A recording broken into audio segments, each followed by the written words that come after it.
Hello dear students, welcome in ASC starter. कैसे हैं आप सब? वो सब बढ़िया होंगे। देखिए, मैं अब आपके लिए जो वीडियो लेकर आया हूँ क्लास 8 की इंग्लिश की लास्ट ईयर का जो पेपर है उसको डिस्कस करूंगा मैं आपके लिए। ठीक है, तो आप ध्यान से समझिएगा। मैंने आपको और भी बहुत सारी वीडियो प्रोवाइड कर दी है, आप उसको अच्छे से देख लेना, अच्छे से तैयारी करना। मुझे पूरी उम्मीद है ये वीडियो आपके लिए बहुत ज़्यादा वैल्यूबल रहेगी। ये पैसेज है, इसको फटाफट करते हैं। और जिन बच्चों को अच्छे से प्रैक्टिस है वो अपने आंसर खुद मैच करेंगे। ठीक है, देखते हैं कितने से निकलते हैं। क्या कह रहा है? Living the bounded man, the king went out of the हट। देखो यह कोमा लगा है, तो इस राजा ने जख्मी आदमी को छोड़ा और झोपड़ी से बाहर आ गया, मतलब झोपड़ी में है ये। And looked round for the hermit. ठीक है, और क्या करने लगा? हर्मिट को मतलब इधर ढूंढने लगा, देखने लगा कहाँ है। Before going away he wished once more to get answer to his question. अब वहां से जाने से पहले वो सोचने लगा कि मुझे मेरे क्वेश्चन के आंसर मिल जाते। ठीक है, सुन रहे ना मेरी बात ध्यान से? फिर the hermit was on his knees sowing seeds. उस समय हर्मिट जो था वो घुटनों पर था और वो बीज बो रहा था। इन द बेड, जो मिट्टी है ना, जो जमीन है उस पर।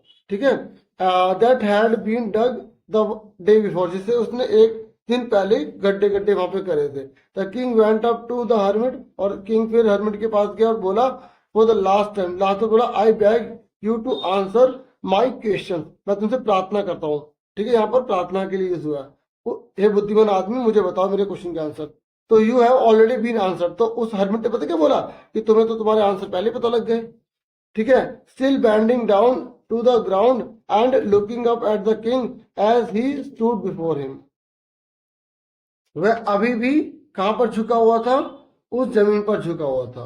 ठीक है, और जो है राजा को देख रहा था जो उसके सामने खड़ा होता। यहाँ पे बिफोर का मतलब सामने से है। ठीक है, अब आगे सुनिए। पहला क्वेश्चन है, why did the king look around for the hermit. जो किंग है ना, जो किंग है वो हर्मिट को क्यों ढूंढ रहा था? तो बताइए। To help him sow seeds, उसकी बीज बोने में मदद करने के लिए। To get answer to his question, अपने क्वेश्चन का आंसर जानने के लिए। तो देखो हमें क्वेश्चन में देखो to get answer to his question लिखा है ना। ठीक है ना, ये लुकिंग अराउंड लिखा है। तो आपको ये ढूंढना है कि कहां पर कौन सी बात इसमें से हो रही है।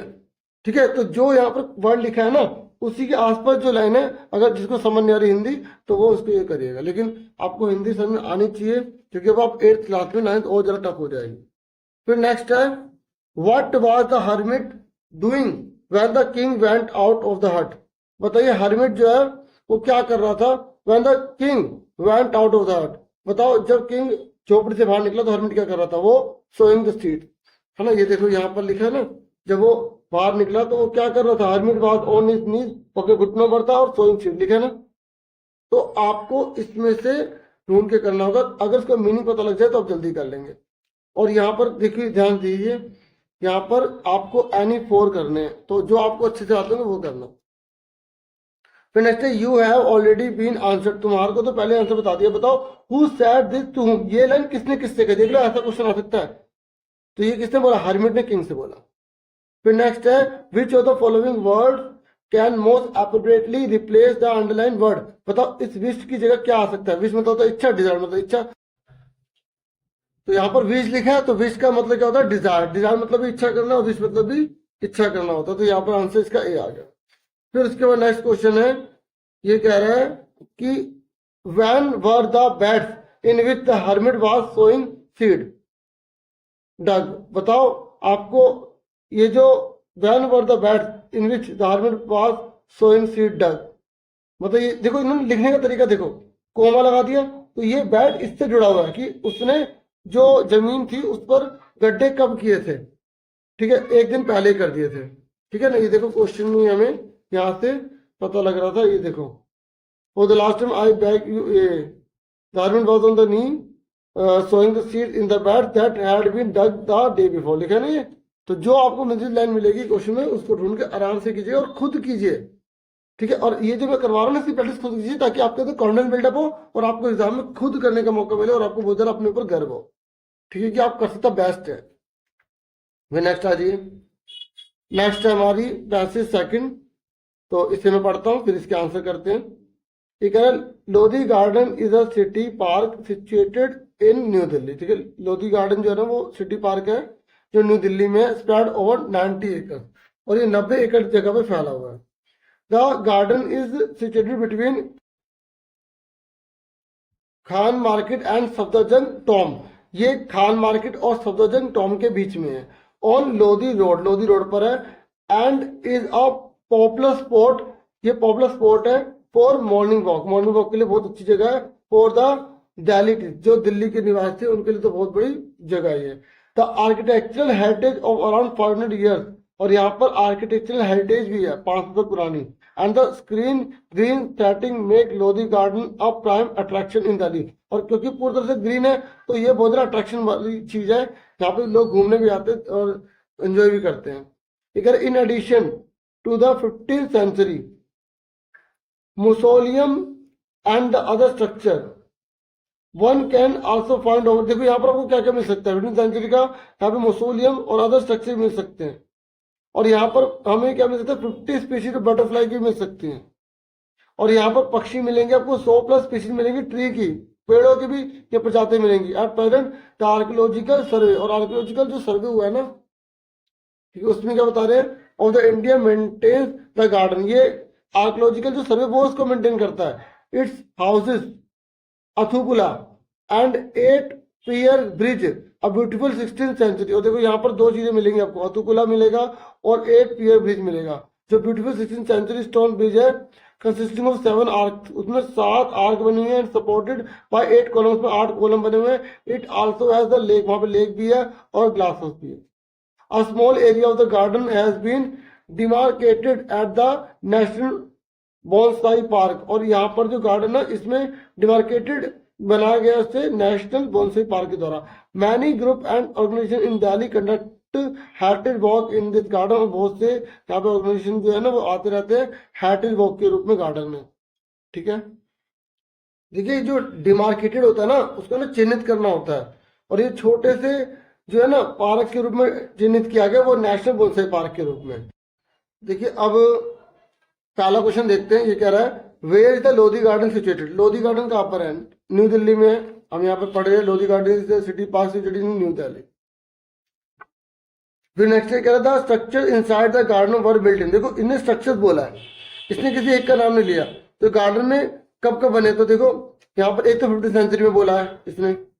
ध्यान से करना क्वेश्चन, क्योंकि अगर यहाँ पे 16 ऑप्शन दे रहे हो तो देखो 16 में कुछ बना था, ये देखो 16 में बने हैं, 16 में भी बने हैं, देखो 16 में बने हैं ना, तो इसका मतलब बोथ ए एंड बी आएगा, इसका आंसर सी आएगा। फिर नेक्स्ट देखो ये कह रहा how many columns does the Athpula in the Lodhi garden है। तो अकपुला में कितने ये जो पिलर है वो कितने हैं, कॉलम कितने बने हुए हैं यहाँ पर। तो यहाँ देखो ये लिखा ना, ये जो ब्रिज है इसमें consist of 7 arc and supported 8 column. देखो 8 कॉलम है यहाँ पे, तो यहाँ पर आंसर क्या 8 आ जाएगा। देखो ढूंढ के करना है। ये कह रहा है which of the following organization maintain the Lodhi garden. बताओ कौन सा ऑर्गेनाइजेशन है जो लोधी गार्डन को मेंटेन करके रखता है। तो ये हमने पढ़ा था यहाँ पे आर्कियोलॉजिकल सर्वे ऑफ इंडिया, है ना। तो इसका आंसर क्या आ जाएगा, आर्कियोलॉजिकल सर्वे ऑफ इंडिया आ जाएगा। और देखो यहाँ पर क्या लिखा है, आपको एनी 4 करने हैं। The national bonsai park is located. बताओ नेशनल बोनसाई जो पार्क है वो कहाँ पर लोकेटेड है, आपको बताना है। अंदर है, बाहर है, आउटसाइड है, कहाँ पर है। तो आप यहाँ पर देखो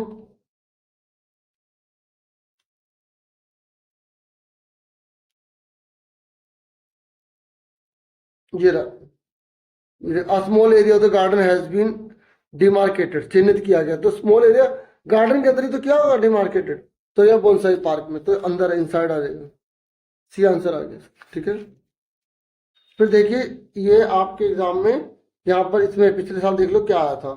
ये कह रहा है the pie chart below shows how the consumer in Delhi is spending on different type of the food and drink for the house hold spread between a range of different food type.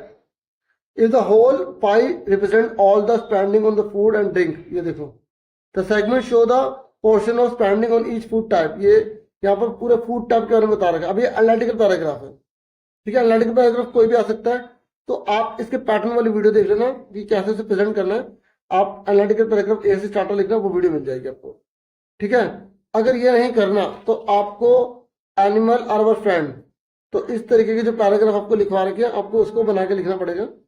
ठीक है, तो इसकी बाकी मैंने video important paragraph वगैरह की बना दी है, वो देख लेना। ठीक है, उसके बाद यहाँ पर देखो इन्होंने क्या बोला है, आपको लेटर लिखना है। ठीक है, आप तरीनी हो या तरुण हो, अपने फ्रेंड को आपको बताना है कि आपने आधुनिक कैसे बनाया। तो मैंने ये भी वीडियो प्रोवाइड कर दी है, आप उसमें देख लेना। ठीक है, और ये कह रहा है अगर आप ये नहीं करना चाहते तो आप स्टोरी राइटिंग कर सकते हो। तो स्टोरी राइटिंग कोई सी बनाने को आ सकती है, आप स्टोरी राइटिंग का पैटर्न याद कर लेना ना, क्योंकि कोई सी सेम तो आएगी नहीं। तो स्टोरी राइटिंग एएससी स्टार्टर लिखोगे आपको वीडियो मिल जाएगी।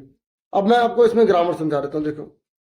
तो my sister loves to swim, मेरी बहन को स्विमिंग करना पसंद है, and dash for swimming everyday. बताओ क्या आया, देखो ये पेरेंट में लिखा गया है, किसमें लिखा गया है, पेरेंट में लिखा गया। और जब पेरेंट में लिखा गया है तो हमें पेरेंट देखना है, और यहाँ पे सिंगुलर है, क्या है, सिंगुलर। जब सिंगुलर वर्ब आती है या सिंगुलर सब्जेक्ट आता है तो उसी के हिसाब से हमें लगाना पड़ता है। ठीक है ना, तो आप बताइए क्या लगाएंगे। ठीक है, तो समझ गए होंगे बच्चे, यहाँ पे गोज आएगा। ठीक है, क्योंकि देखो माई सिस्टर लव्स, ये वर्ब दे रखे इसने और एंड लगा दिया, हाँ है ना। तो जब सिंगुलर सब्जेक्ट होता है तो सिंगुलर वर्ब आती है। जैसे अब मुझे बताओ आई के साथ क्या लगाओगे, गो लगाओगे, गोज लगाओगे, आई के साथ गो लगाओगे। लेकिन अगर ही लिखा आएगा तो आप उससे गोज लगाओगे। ये पेरेंट टेंस में चल रहा है। देखो एक बात बताता हूँ आपको, एक बात और बताता हूँ। यहाँ पे इन्होंने माई सिस्टर लव्स है, उसके बाद लिखा है टू स्विम, तैरने में, और यहाँ पर एंड लगा है गोज फॉर स्विमिंग। देखो जब टू लगता है ना, टू, तो उसके बाद वर्ब की फर्स्ट फॉर्म लगती है, इस बात को भी ध्यान रखना। और जब फोर लग जाता है तो उसके बाद वर्ब अगर आ रही है तो वो आईएनजी के रूप में आएगी। ठीक है, इस बात का भी आपको ध्यान रखना है। एवरीडे आ गया तो सिंगुलर, अगर एवरीडे आ गया तो आपको याद रखना वो प्रेजेंट इंडेफिनिट के लिए लगाया जाता है। प्रेजेंट इंडेफिनिट का होता है, मैंने ग्रामर की वीडियो आपको प्रोवाइड कर दिया, प्लेलिस्ट में सारी वीडियोस मिल जाएंगे आपको। अब यहाँ पे सुनैना डैश क्रिकेट यस्टरडे, देखो यस्टरडे आ गया। जब यस्टरडे आ जाता है तो नॉर्मली हम वर्ब की सेकंड फॉर्म लगाते हैं। ठीक है, तो पर सेंटेंस को पढ़ के भी यहाँ देखना पड़ेगा। Her mother was cheering for her, तो आप देखो यहाँ पर क्या लगाएंगे। देखो यहाँ पर इन्होंने सेकंड फॉर्म वाला दिया ही सेंटेंस, क्योंकि अगर वो होता तो हम वही लगा देते। तो अब आपको देखना है यहाँ कौन सा लगाएगा जो बिल्कुल इस सेंटेंस को फुलफिल करता हो। तो Sunaina was playing cricket yesterday, her mother was cheering for her. जब मतलब कहने का भाव ये है कि जब वो खेल रही थी ना तो उसकी माँ उसको चीयर कर रही थी, यस बेटा you can do it, you can do it. तो इसका आंसर क्या, वाज प्लेइंग है। अब यहाँ देखो ये कह रहा है Jasmine dash her English homework yet. जब येट आ जाता है ना तो ये कंप्लीशन की ओर इंडिकेट करता है। ठीक है, तो she is not feeling well, तो यहाँ क्या, Jasmine has not completed her English homework yet, मतलब उसने अभी तक काम नहीं किया है, वह अच्छा फील नहीं कर रही है। तो यहाँ पे क्या, हैज नॉट कंप्लीटेड। ठीक है, तो ये येट आ जाए ना तो आपको याद रखना है वो परफेक्ट टेंस के लिए लगाया जाता है। ठीक है, अब यहाँ पे नहीं परफेक्ट हुआ या परफेक्ट हो गया, मतलब नोट लगा रखा है तो हम बोलेंगे उसने नहीं किया। फिर कह रहा है कुड यू प्लीज, जब यहाँ पे कुड आ गया ना, जब यहाँ पे कुड लगाते हैं तो आपको यहाँ बता रहा है कि मोडास दे दिया, और जब मोडास दे दिया जाता है तो वर्ब की हमेशा फर्स्ट फॉर्म लगाई जाती है। क्या लगाई जाती है, फर्स्ट फॉर्म लगाई जाती है। अब मुझे बताओ कि क्या आंसर आएगा। तो देखिए कुड यू प्लीज डैश पास में, ठीक है 10 मिनट, क्या आप मुझे चम्मच पास करवा सकते हैं। I can't reach the high table, में ऊंचे टेबल पर नहीं पहुंच सकती। तो यहाँ पर पास में लगाएंगे। ठीक है, ये क्यों नहीं लगाएंगे समझ में आ गया। मोडास लग गया, दोबारा मोडास तो आएगा नहीं, और ऐसे कुछ नहीं लगाया जाता। ठीक है, फिर नेक्स्ट है my mother dash very good south Indian food. तो अब ये इंडेफिनिट के लिए है कि, और जो रोजमर्रा का काम होता है ना तो वहां पे पेरेंट इंडेफिनिट को ही यूज किया जाता है। तो यहाँ सिंगुलर सब्जेक्ट है तो वर्ब भी सिंगुलर रहेगा तो कुक्स आ जाएगा। ठीक है, इस तरीके से। उसके बाद नेक्स्ट देखिए, नेक्स्ट यहाँ पर थोड़ा पेज इसने इसको हटा रखा है यहाँ से। तो this shop doesn't have the cloth, इस शॉप में कपड़े नहीं है। आई वॉज लुकिंग फॉर, मतलब जो वो ढूंढ रही है। देखो लुकिंग फॉर मतलब होता है ढूंढना, तो यहाँ फोर आएगा। ठीक है, तो यहाँ पर आपको प्रपोजिशन बननी है, तो प्रपोजिशन आपको अच्छे से तैयारी करनी है। अब यहाँ तो मैं इसी एग्जाम्पल को बताऊंगा, और आप अगर इसको जानते हैं तो आप कमेंट करके लिखिए कि आपके क्या आंसर है। ये कह रहा था सुपरवाइजर डिवाइडेड द वर्क, जो सुपरवाइजर है ना उसने काम को बांटा। जब दो से ज्यादा जनों में बांटते तो अमंग लगाते हैं, और जब दो जनों में बांटते तो बिटवीन लगाते हैं। ठीक है, तो यहाँ पर क्या क्या अमंग आएगा। तो यहाँ के समय did not fair well dash his exam, तो आपको बताना है कि समय did not fair well in his exam. ठीक है, जो समय है ना उसने अपना एग्जाम सही नहीं दिया, तो एग्जाम में अच्छा नहीं किया, तो इन आएगा। ठीक है, तो scientist looked dash the microscope. अब साइंटिस्ट जो है वो देखेंगे किसके माध्यम से, माइक्रोस्कोप के माध्यम से देखेंगे ना, तो यहां पर क्या लगाएंगे हम, थ्रो लगाएंगे। क्या लगाएंगे, थ्रो, THROUJ, थ्रो। ठीक है, फिर देयर इज अ सुपरमार्केट, ये कह रहा सुपरमार्केट थी वहां between the lane across the lane, तो लेन पार करके, गली पार करके। ठीक है, और तो इसलिए अक्रॉस लगाएंगे यहाँ पे। ठीक है, और ऐसा सेंस भी नहीं है कि दो जनों के बीच बात कर रहे हो तो बिटवीन तो वहां लगाते हैं, और जब किसी को पार करना होता है तो वहां पे अक्रॉस लगाते हैं। देख लो कैसे ग्रामर आई, और मुझे बताना आपके कितने सही निकलते हैं। ठीक है, अब नेक्स्ट है यहाँ पे हमें मोडास बनने हैं। तो my father dash told me if I don't go back on time, मेरे पापा मुझे डांटेंगे। तो जहाँ पे थ्रेट की बात आती है, धमकी की बात आती है, या मतलब कोई किसी को डांटेगा इस तरीके की बात आ रही है, या किसी से प्रॉमिस करने की बात आ रही है, तो वहां पे हम विल लगाएंगे। वैसे भी दोनों में सेलेक्ट करना, तो मैं डांट सकते हैं तो होगा नहीं, डांटेंगे होगा, चांस ज्यादा है ना।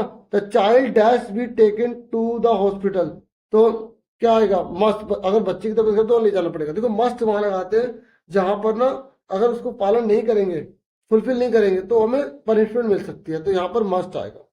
फिर I dash visit the local grocery store soon, तो यहाँ पर क्या आएगा, तो सून लिखा आ गया, तो मतलब क्या कहने का मतलब है, I shall visit the local grocery store में, मतलब जाऊंगा, तो यहाँ पे सकता हूँ नहीं, मतलब सून लिखा है और वहां पर वो काम नहीं करेंगे तो फिर वो बात नहीं बनेगी, तो यहाँ पर इसलिए क्या लगाएंगे, शैल लगाएंगे, जाऊंगा। ठीक है, ठीक है, जा सकता हूँ वाली बात नहीं आ रही, क्योंकि ग्रोसरी का सामान तो वो तो लाने ही रहना। ठीक है, जहां पर एक तरह से पक्की बात हो रही है ना, तो वहां पे शैल विल का प्रयोग किया जाता है। एक है dash you show me the road to the supermarket, तो क्या आप मुझे दिखा सकते हैं रोड, तो यहाँ पर जो है ना एक तरह से हम रिक्वेस्ट कर रहे हैं। ठीक है, तो यहाँ पे परमिशन वाली बात नहीं हो रही, उल्टा हम पूछ रहे हैं कि आप कृपया करके दिखा सकते हैं। ऐसी जब बात आती है तो कुड लगाया, क्या लगाया जाता है, कुड लगाया। उसके बाद देखो 8वें नंबर पे क्या आया है। 8वें नंबर पर जो है यहाँ पर एरर करेक्शन है, पूरी लाइन में गलती होगी, आपको उसको ठीक करके बताना होगा कि उसमें क्या गलत है क्या सही है।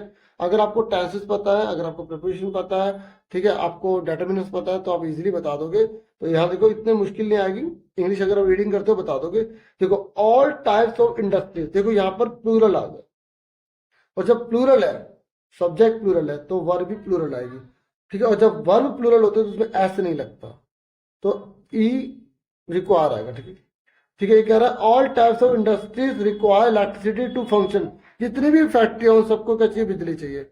Electricity is the backbone for modern society, electricity जो है वो रीढ़ की हड्डी है ऑफ मॉडर्न सोसाइटी आएगा, क्या आएगा, of.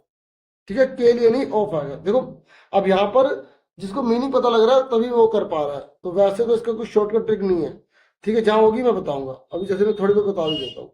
Our life must go back to the primitive age without electricity, ये कह हमारी लाइफ जो है ना वो पीछे चली जाएगी, तो विल आएगा ना, जाएगी।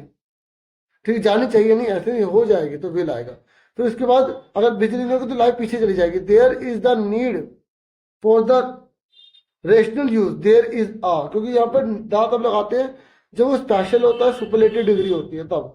तो there is the need for rational use of electricity as it is largely produce from non renewable source like coal and water. देखो अब 8वीं का लेवल कितना ज्यादा बढ़ गया है, आपको उसके हिसाब से चलना होगा। ठीक है, एडिटिंग दिया ए अंदा की, तो मैं आपको बता दूं, आप चाहे तो 9th क्लास वगैरह की वीडियो वगैरह देख सकते हैं एडिटिंग वाली। ठीक है, देखो ए एन द, अगर सिंपल है तो ए लगाते हैं, एन कब लगाते हैं, ठीक है, सिंपल मतलब कहने का जब कहा से लेकर ज्ञा तक की आवाज आती है। ठीक है, और एन कब लगाते हैं, जहां पर वोवल साउंड आ जाती है, मतलब आ से लेकर अड़ा खाली की आवाज आती है। और दा तो लगाते जब वो पार्टिकुलर हो जाता है, जब वो खास हो जाता है। जैसे आउल लिखा उल्लू, तो यहाँ क्या लगाएंगे एन, क्योंकि ये वोवल साउंड आ रही है। और यहाँ पर क्या लगाएंगे, इंक पोर्ट में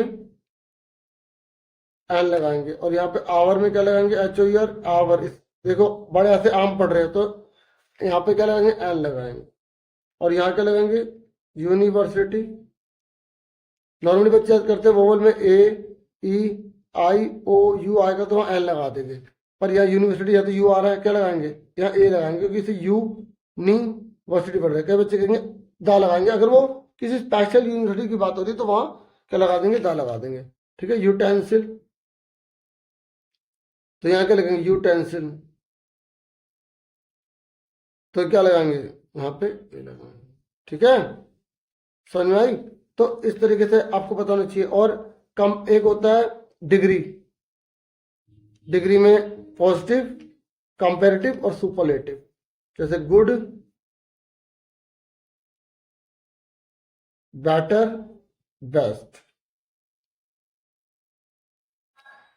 ठीक है, तो जैसे मान लो अगर डैन लिखा आ गया, टू लिखा आ गया, तो आपको सेकंड डिग्री लगानी है। और अगर दा लिखा आ गया, और लिखा आ गया, ऐसा मतलब जो सुपर की बात कर रहा, तो सुपरलेटिव डिग्री लगानी है। अब बताओ यहाँ पे क्या लगाएंगे, I am the dash, bracket में लिखा हुआ गुड, तो ये दा लिखा तो क्या लगाएंगे, बेस्ट लगाएंगे। तो ऐसी एडिटिंग के रूल होते हैं जो आपको अच्छे से पता होने चाहिए। ठीक है, बाकी मैं कोशिश करूंगा कि और वीडियोस आपको प्रोवाइड कर सकूं। बाकी वीडियोस तो मैंने बना रखे, ग्रामर लिख के ऐसे स्टार्टर लिख देना, 9th की भी आगे तो वो कर लेना, एडिटिंग वाली तो कर ही लेना। अब सेक्शन डी है, देख लो, ये पैसेज है। ठीक है, पैसेज को पढ़ के फिर आपको आंसर करने हैं, तो इसको थोड़ा समझ लो। हिज आर्म्स बिगेन टू एक, उसकी जो बाजू है ना वो क्या होने लगी, दर्द होने लगी। And he was force to stop again, और उसे मजबूरन रुकना पड़ गया। अब बताओ हु इज ही, इसमें पूछ रहे ही कौन है। देखो ये स्कोरिंग है, पैसेज बिल्कुल मत छोड़ना। ही कौन है इसमें, बताओ, पढ़ो इसमें ही कौन है। हिज आर्म बिगेन टू एक, उसकी बाजू दर्द होने लगी। And he was force to stop again, वो दोबारा से रुक गया। अगर ये नहीं पता लग रहा ना, तो आप नीचे क्वेश्चन में आपको हिंट भी मिल जाएगी। ये देखो जोड़ी आ गया, मिल गई ना हिंट। तो ई कौन है, जोड़ी है, सिंपल सी बात है। और वैसे भी चैप्टर अगर पढ़ा है तो आपने देखोगे वो फोन को ले जाता है ना, जो भिंडी का बच्चा होता है, तो उसी के रिगार्डिंग है। फिर नेक्स्ट है, the fawn started to follow Jody, fawn ने स्टार्ट करा जोड़ी को फॉलो करना। तो बताओ ये ट्रू है फॉल्स है लाइन। देखो जब एग्जाम में पैसेज आती है ना, तो मेरा ये मानना है कि पहले क्वेश्चन पढ़ो, फिर उसके हिसाब से पैसेज करो। ठीक है, स्पेशली जो लिटरेचर की है, क्योंकि अपने लिटरेचर के 7 चैप्टर पढ़ रखे हैं, उससे टाइम सेव हो जाएगा। तो ये ढूंढो लाइन, क्योंकि हमने पैसेज तो पढ़ी नहीं, पहले पढ़ लेता हूँ। हिज आर्म्स बिगेन टू एक, उसकी बाजू दर्द करने लगी। He was force to stop again, वह मजबूरन रुक गया। वैन ही वॉकड ऑन, जब वो चलने लगा, the fawn followed him at once, और फोन हिंडी का बच्चा उसका पीछा करने लगा। देखो ये लाइन ये मिल गई हमें, मिल गई ना, ये देखो मिल गई ना। तो इसलिए तो मैं कह रहा हूँ पहले क्वेश्चन पढ़ो, सीधा पता लग जाएगा ट्रू है भाई, टाइम बच गया हमारा। अब नेक्स्ट है, देखो, a dash cooled him as he continued to walk wet with sweat. देखिए, the distance home was nothing, जो घर की दूरी थी ना वो कुछ भी नहीं थी, मतलब बहुत पास में था। और वह क्या कर सकता था, he could have walked all day, वो पूरा दिन चल सकता था। And into the night, पूरी रात चल सकता था। कोमा लगा दे तो ये इसके साथ है, कैरिंग इट, उसको उठा उठा कर चल सकता था। एंड वॉचिंग इट फॉलो, और दोनों में से ये भी काम कर सकता था, वो उसे पीछे आते हुए उसको फॉलो करते हुए कर सकता था। ही वॉज, लेकिन वो भीग चुका था, है ना, किससे, पसीने से। लेकिन लाइट ब्रीज चल रही थी, ठीक है, और थ्रो द जून, जून के महीने में, और सुबह सुबह का टाइम था, और जो कूलिंग कर रहा था, ठंडक दे रहा था। तो यहाँ पर देखो क्या करेगा, a cooled him as he continued to walk with the sweat. तो आपको बताना इसलिए क्या आएगा, देखो ये लिखा ना लाइट ब्रीज, तो यहाँ पे लाइट ब्रीज लिख देंगे। ठीक है, अगर किसी बच्चे ने कूल ब्रीज लिख दिया, ठीक है, तो भी ठीक है, लाइट ब्रीज लिख दिया तब भी ठीक है। ठीक है, ये मत सोचना गलत हो जाएगा, सही है बिल्कुल, ठीक है, क्लियर। उसके बाद नेक्स्ट पर आ गया, ये देखिए, तो ये है, मैंने क्या कहा था, जब आपकी बुक में से आ रहा था, आप सीधा पहले क्वेश्चन पढ़ो। लेकिन according to the above lines, the cities developed where the river ran, cities बन जाती है जब रिवर जो होती है जहां पर दौड़ती है, भागती है। वाई, ऐसा क्यों बोला पोएट ने?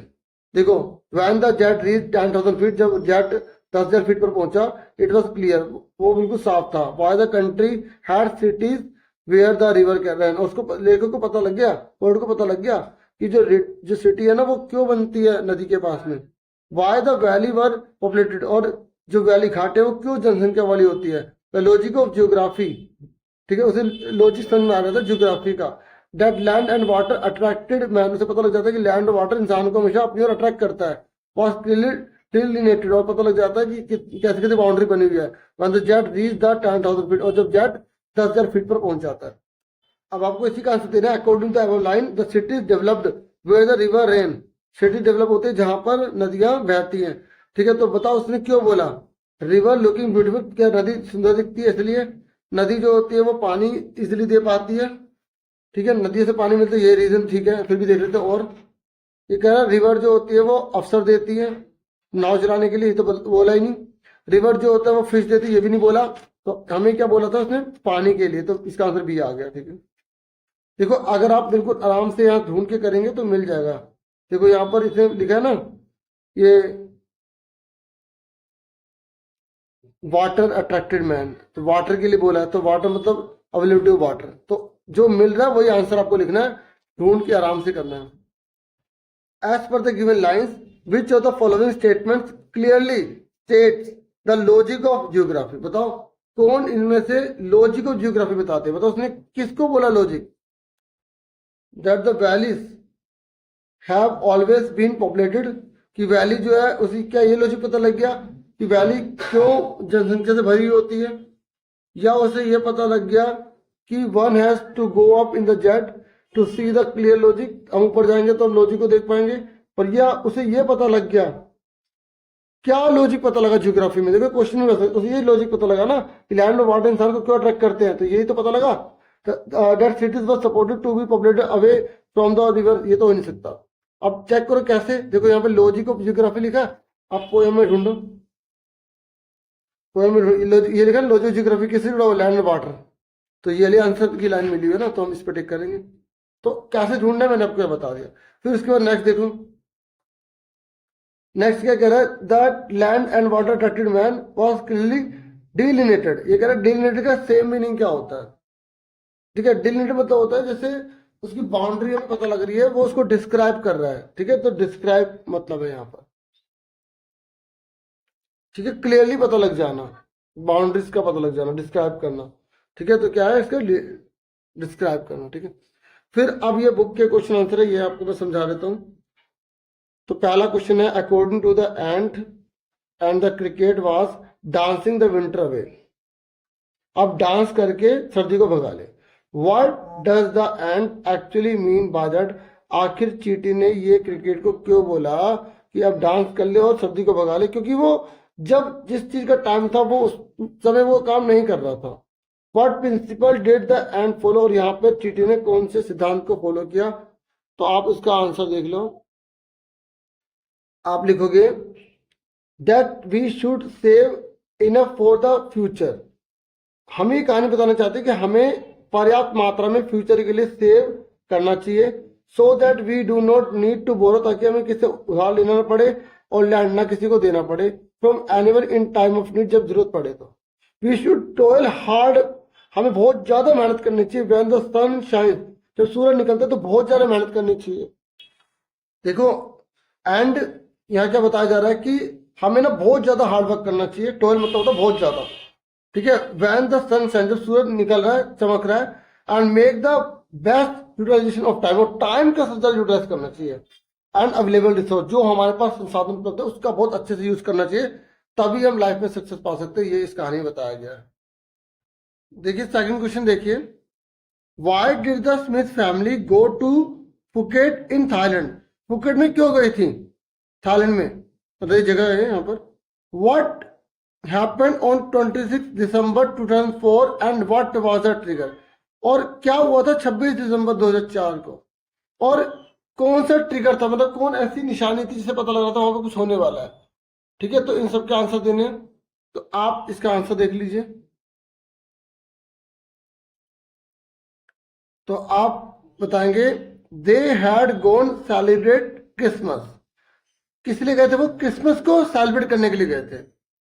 On 26 December 2004 deadly tsunami waves were already on their way. क्या आई थी वहां पर? बहुत भयानक सुनामी आई थी वहां पर। ठीक है, ठीक है, सुनामी आई थी। बाकी क्वेश्चन में से उतार देना। They had been triggered by, और उन्हें कैसे पता लगा? A massive earthquake of northern Sumatra earlier that morning. और वहां पर क्या हुआ? बहुत बड़ा भूकंप आ रहा था नॉर्दर्न, ठीक है, सुमेत्रा में। ठीक है, अर्लियर दैट मॉर्निंग, सुबह सुबह। इस तरीके से ये हमारा आंसर हो गया। फिर उसके बाद नेक्स्ट है, यहां पर बताया गया है state two things is that are clear from the height and that are not clear from the height. आपको दो चीजें बताने जो हाइट से देखने पर क्लियर थी, और दो चीजें बतानी जो हाइट से देखने पर क्लियर नहीं थी। तो आप बता सकते हैं clear from height, earth was round, had more sea than land. ठीक है, अर्थ गोल है और समुद्र ज्यादा, धरती कम है।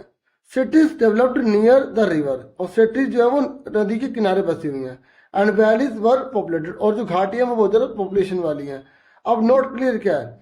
फ्रॉम द हाइट, क्या क्लियर नहीं था हाइट से?